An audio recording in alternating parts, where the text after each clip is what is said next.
안녕하세요. 보험 모집인 종합소득세 신고, 연말정산부터 종합소득세 신고까지 5분 특강을 진행하고 있는 달인세무의 컨설팅 김정환 세무사입니다. 반갑습니다. 이번 시간은 종합소득세 신고 후에 나오는 과세예고 통지에 대해서 한번 알아볼 건데요.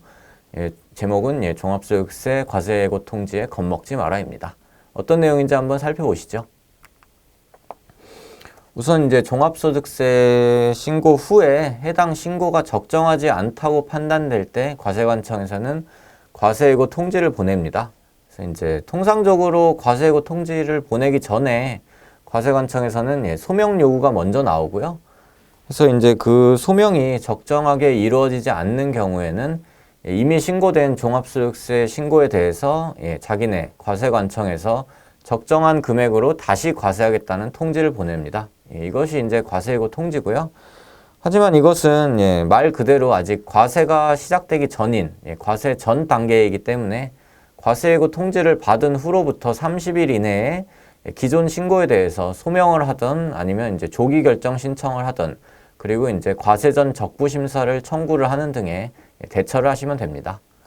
그래서 보통 보험 모집인의 경우에는 판매 관리비죠. 경비의 허위 사용이나 개인적 사용에 대한 내용이 주로 발생을 하기 때문에 과세관청에서는 해당 비용을 전부 부인하고 추계 결정에다가 가산세를 적용해서 과세예고 통지서를 보내는 것이 일반적입니다.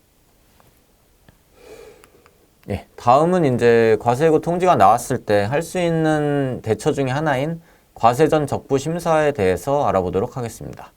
과세예고 통지를 받은 날부터 30일 이내에 과세 전 적부 심사를 청구할 수 있고요. 그 과세 전 청부 심사가 뭐 어떤 내용이냐 하면은 처음에 어떻게 보면 청구서죠. 그래서 처음에 해당 과세 통지에 대해서 사실관계랑 이러이런 처분이 잘못됐다라는 처분의 위법성에 대해서 의견을 진술하고요. 그리고 뭐 해당 자료나 판례 등을 첨부를 하고 마지막에는 결론은 해당 처분은 위법하니 처분을 취소해달라는 내용으로 과세 전 적부심사 청구서를 작성을 하시면 됩니다. 그래서 그 신청된 과세 전 적부심사 청구서는 관할 세무서에서 위원회를 소집해서 이 청구의 위법성을 판단을 하고요. 그래서 접수일로부터 30일 이내에 청구 결과를 납세자에게 통지합니다. 그래서 한 2, 3년 전쯤에 프리랜서랑 보험 모집인에 대한 종합소득세 거의 세무서에서 전수조사가 있었는데요. 이때 저도 과세 전 적부심사 청구를 몇 건 진행을 해봤는데 사실 보험 모집인 같은 경우에는 쟁점이 판매 관리비 사용의 적정성이에요. 그래서 이 경비를 뭐 올바르게 넣었냐, 진짜 허위 경비가 아닌 진짜 경비냐, 뭐 이런 내용이 주로 됐기 때문에 사실 반론의 여지가 없습니다. 그래서 이런 경우가 많기 때문에 과세 전 적부 심사를 통해서 과세 통지를 취소시키기는 사실 보험 모집인의 경우에는 좀 매우 어려웠던 기억이 있습니다. 다음은 조기 결정 신청서인데요. 그래서 과세예고 통지서를 발송할 경우에 이 종이가 같이 날라와요. 그래서 이건 조기 결정 신청서인데요.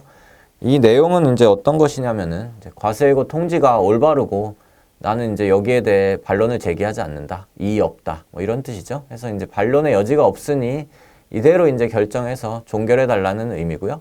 그래서 조기 결정 신청서에 예상 고지세액이 나와 있습니다. 그래서 이게 작성돼 있으므로 금액을 확인한 후 납세자가 기명날인해서 과세관청에 발송을 하시면 됩니다. 그래서 이러한 조기 결정 신청을 하는 이유는 과세예고 통지 후에 30일간 소명 기간이 있잖아요.